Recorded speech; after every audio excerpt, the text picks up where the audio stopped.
Champagnac, le berger de Chèvreville. Cette affaire était, dit la Gazette des tribunaux, depuis l'ouverture de la session, le sujet de tous les entretiens. L'opinion publique désignait déjà l'accusé comme un monstre indigne de rester parmi les hommes, comme un tigre qu'une soif de sang dévorait, dont la rage, n'ayant pu s'assouvir sur 3 personnes qu'il avait vainement poursuivies, avait cherché dans le sang de 7 chevaux un affreux dédommagement, et qui, non satisfait encore par cet acte de barbarie, avait donné la mort à un vieillard contre lequel il n'avait aucun motif de ressentiment. On racontait aussi, comme un nouveau témoignage du caractère atroce de l'accusé, sa conduite dans les prisons de Beauvais. Parlait-on de remords en lui retraçant ses crimes, il répondait qu'il ne savait pas ce qu'on voulait dire. Il ne cessait de jouer aux cartes ou à d'autres jeux, et s'endormait profondément après avoir raconté lui-même tous les faits qui lui étaient imputés. Nous allons faire connaître d'une manière plus détaillée cet individu et les crimes qui l'amenèrent devant la cour d'assises de l'Oise le 20 juin 1829. Étienne Aubry était depuis 5 ans berger du sieur Benoît, cultivateur à Chèvreville, et son maître n'avait jamais eu de reproche à lui faire. Seulement, quoique marié, Aubry entretenait depuis 18 mois des liaisons avec Élie Charles, qui servait aussi chez le sieur Benoît. On avait remarqué en outre que depuis quelque temps, il fréquentait les cabarets. Le 2 mai 1829, Aubry eut à se plaindre d'Élise, qui refusait de passer la nuit avec lui dans sa cabane. Une occasion le conduisit au cabaret avec d'autres camarades. Il but, pour sa part, 4 bouteilles de vin blanc et un verre d'eau-de-vie. Revenu à son troupeau, il n'en prit aucun soin et laissa ses moutons se mêler avec ceux de plusieurs voisins. Le sieur Benoît survint et adressa à Aubry quelques légers reproches. Le berger, qui était couché dans sa cabane, se leva et lui dit « Vous avez dans votre ferme 2 yeux qui me perdent. » Benoît, supposant qu'il voulait lui parler d'Élise, répondit qu'il les chasserait, elle et lui, s'il se conduisait mal. Alors Aubry saisit la bride du cheval de son maître, et tirant de sa poche un couteau dont il ouvrit les 2 lames, « En voilà, dit-il au sieur Benoît, une pour vous et une pour moi. » Benoît, effrayé, descend de cheval. Il adresse quelques exhortations à Aubry, et celui-ci se calme et lui dit « Oh, pour vous prouver que je ne voulais pas vous faire de mal, prenez le couteau. » Et il le lui remet en effet.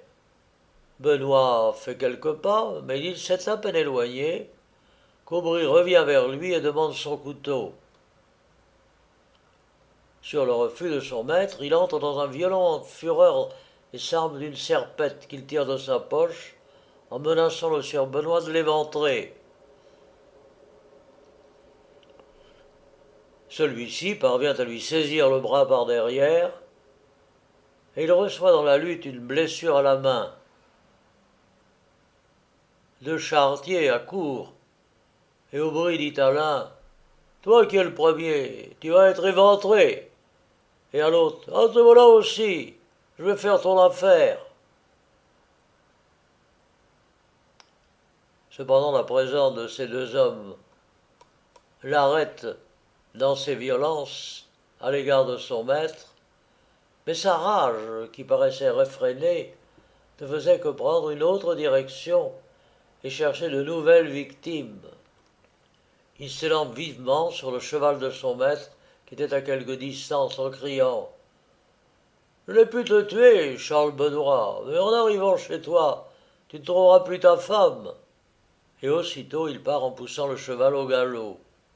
On juge de l'effroi de Benoît. Il est atterré par cette menace. Déjà il se figure sa femme égorgée. Mais que faire, cependant? Comment atteindre à pied ce misérable qui fuit de toute la vitesse de son cheval? L'un des charretiers se détache et gagne la ferme à toutes jambes. Mais Aubry, qui l'a aperçu, le force de retourner sur ses pas, en le menaçant de le tuer. Bientôt l'assassin a disparu au regard de Benoît. Tout espoir semble perdu. Mais avant d'arriver à la ferme, Aubry trouve que la serpette dont il est armé ne suffit pas pour l'exécution de son projet. Il se rend dans la maison de sa femme, il saisit un couteau sur la cheminée, et on fait des efforts pour le retenir. C'est aujourd'hui, dit-il en quittant la maison, que je meurs pour la patrie, adieu pour la vie. Et il se dirige au galop vers la ferme. C'en était fait de la femme Benoît, si par un des plus heureux hasards, la demoiselle Hortense Lemaire n'eût passé en ce moment sur la route avec un cheval. On lui raconte brièvement ce qui vient d'avoir lieu. Elle offre sa monture. Un domestique s'élance dessus. Il part avec la rapidité de l'éclair. Il arrive. L'émotion, la fatigue l'empêchent de parler. Aubry arrivait en même temps que lui. Cependant, un mot a pu avertir le jardinier du danger qui menace sa maîtresse. « Où est Lise » s'écrie Aubry, un couteau à la main. « Il faut qu'elle y passe !» Par une heureuse présence d'esprit, le jardinier répond qu'Élise est au fond du jardin. Aubry court comme un forcené, et aussitôt l'on ferme toutes les portes de la maison. En ce moment, le sieur Benoît arrivait avec ses domestiques. L'un d'eux se détache pour aller chercher la gendarmerie. Aubry le poursuit, mais ne peut l'atteindre. Plus furieux encore, en voyant que tout le monde échappe à ses coups, il va droit aux chevaux que les charretiers avaient laissés errer en liberté dans la plaine. Il en trouve 7 qu'il frappe de 8 coups de couteau. Le plus âgé des domestiques de Benoît, le sieur Courteau, veut sortir de la maison pour vaquer aux affaires de son service. Il rencontre Aubry. « Où vas-tu » lui dit celui-ci. « Ben, je vais chercher les chevaux. »« Oh, il n'est plus temps, répliqua Aubry. Je viens de faire leur affaire, et je vais faire la tienne. Courteau lui adresse quelques observations. Aubry paraît se calmer. Ils marchent quelque temps ensemble. Mais le vieillard a le malheur de mêler quelques reproches à ses conseils. « Tu trouves donc que j'ai eu tort » reprend Aubry. « Oh oui, » répond le vieux Courteau. « T'es un bon enfant, mais t'as eu tort. »« Eh bien, adieu » reprend Aubry en lui plongeant au-dessus du sein gauche le couteau qu'il n'a pas cessé de tenir à la main. Courteau, frappé au cœur, ne peut que proférer ces paroles. « Oh, Aubry, j'aurais pas pensé cela de toi. » Et il tomba expirant. Aubry s'éloigne et rencontre le garde champêtre. « Passe, lui dit-il, ou je t'enfile. Va ramasser Courteau, il est là. » La nuit arrive. Les recherches que l'on fait pour arrêter ce furieux sont infructueuses. Le lendemain, 3 mai, il rencontre le jardinier de Benoît. « Tu m'as trompé hier, lui dit-il. Élise n'était pas au jardin. Sans ça, son affaire était faite, et la mienne aussi. » 2 individus ayant visité le champ où les chevaux avaient été tués, ils y trouvèrent Aubry. Et comme les cloches du village se faisaient entendre, il leur dit « Est-ce donc pour la mort de Courteau que l'on sonne les cloches ?» Saisis de frayeur, ils ne répondirent pas. « Oui, je le sais, ajoute Aubry. C'est pour Courteau. Dans 3 quarts d'heure, je serai dans ma cabane. On pourra venir m'y arrêter. » Un gendarme s'y rendit en effet.